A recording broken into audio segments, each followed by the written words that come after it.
Ever tried to build something without a plan? It's chaos, diba? It's kind of like building an app without knowing what features it actually needs. In system architecture, you don't just start coding, you map out the components, decide how they'll connect, anticipate the load, and choose the right frameworks. Diba? Without it, you'll get spaghetti code and expensive rewrites. When I was younger, I thought planning was overthinking.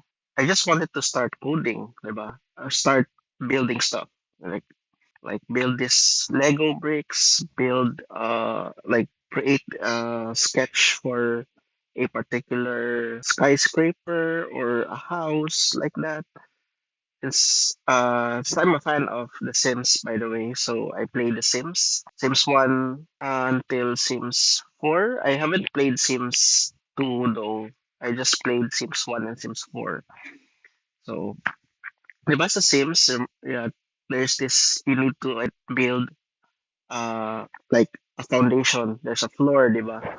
My floor and then walls, diba? It really symbolizes yung foundation ng house. You build it from the ground up, di ba? But skipping planning, di ba? Pag wala yung planning na part, what happens? It's like building a bridge halfway.